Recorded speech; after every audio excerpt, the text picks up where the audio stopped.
आखिर क्या है जो एक महान क्रिकेटर को एक ग्लोबल आइकॉन बनाता है? चलिए आज विराट कोहली की विरासत की परतों को खोलते हैं।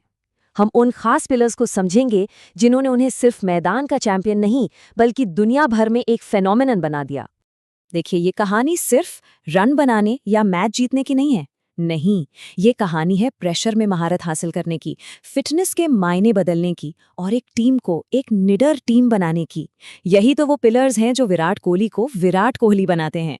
तो कोहली की विरासत का पहला पिलर है उनकी बेमिसाल काबिलियत, खास तौर पर रन चेस के प्रेशर में।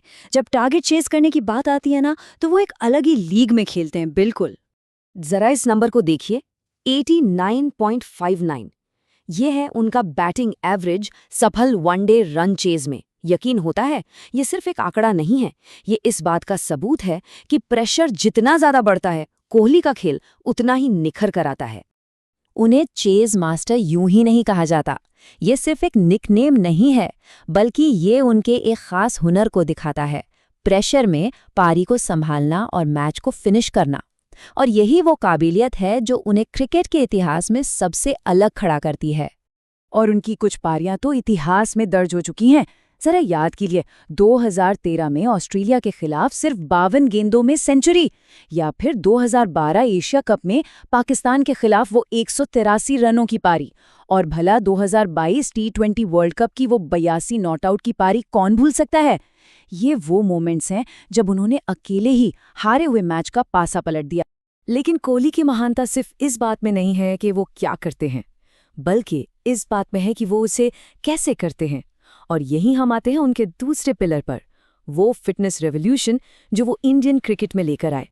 टीम इंडिया के पूर्व ट्रेनर शंकर बसु ने एक बार कहा था कि कोहली वो पहले क्रिकेटर हैं जिन्होंने एक ओलंपिक एथलीट की तरह ट्रेन करने का फैसला किया। सोचिए, यही वो माइंडसेट शिफ्ट था, क्रिकेट को एक ओलंपिक स्पोर्ट जितना फिजिकल डेडिकेशन देना, और इसी ने सब कुछ बदल कर रख दिया।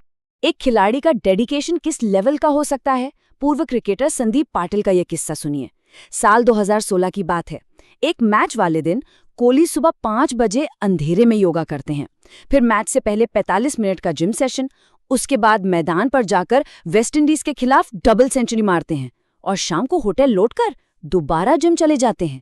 मतलब इस लेवल के डिसिप्लिन ने पूरी टीम के लिए एक नया बेंचमार्क ही सेट कर दिया। और उनका ये पर्सनल कमिटमेंट देखते ही देखते पूरी टीम का स्टैंडर्ड बन गया। इसका नतीजा, भारतीय टीम सिर्फ क्रिकेटर्स का ग्रुप नहीं रही, बल्कि जैसा कि एक कोच ने कहा था, वो एथलीट्स का एक झुंड बन गई। और इसका सीधा असर उनकी ऑन फील्ड परफॉर्मेंस पे दिखा। और अब आते हैं तीसरे पिलर पर, एक लीडर के तौर पर उनकी विरासत। ये वो दौर था जब उन्होंने अपने पर्सनल जुनून और इंटेंसिटी को इंडियन टेस्ट टीम की एक नई बेखौफ पहचान में ढाल दिया। इस बदलाव को समझने के लिए जरा रैंकिंग्स पर नजर डालते हैं। जब कोहली ने फुल टाइम कप्तानी संभाली तो इंडियन टेस्ट टीम दुनिया में 7वें नंबर पर थी, और उनकी कप्तानी में टीम नंबर 1 पर पहुंची और लंबे समय तक वहीं कायम रही। ये ट्रांसफॉर्मेशन जबरदस्त था। उनका मिशन बिल्कुल साफ था, टीम की सोच को बदलना। अब डिफेंसिव खेलकर मैच ड्रॉ कराने का जमाना गया। अब लक्ष्य था एग्रेसिव खेलना और जीतना, खासकर विदेशों में। उन्होंने टीम में ये यकीन भर दिया कि हम कहीं भी किसी को भी हरा सकते हैं। और आंकड़े इस बात की गवाही देते हैं। 40 टेस्ट जीत के साथ वो स्टैटिस्टिकली भारतीय क्रिकेट इतिहास के सबसे सफल टेस्ट कप्तान हैं, और वो भी एक बहुत बड़े मार्जिन से। तो ये तीनों pillars, chase master, fitness revolution और बेखौफ लीडरशिप, ये सब मिलकर एक ऐसी विरासत बनाते हैं जो क्रिकेट की बाउंड्री से कहीं बहुत आगे तक जाती है। जब सर विवियन रिचर्ड्स जैसा कोई लेजेंड कहता है कि वो मुझे मेरी याद दिलाता है, तो ये उनके कद को एक ऐतिहासिक संदर्भ देता है। मतलब उनके आक्रामक सोच और महानता की तुलना क्रिकेट के सबसे बड़े आइकॉन से की जाती है। और मैदान के बाहर उनकी कहानी तो एक केस स्टडी है कि कैसे एक एथलीट एक ग्लोबल ब्रांड बन सकता है। 2008 में U19 वर्ल्ड कप जीत के बाद एक युवा स्टार के तौर पर शुरू करके वो सिर्फ ब्रांड्स को इंडोर्स करने से आगे बढ़कर आज खुद के ब्रांड्स के मालिक बन गए हैं।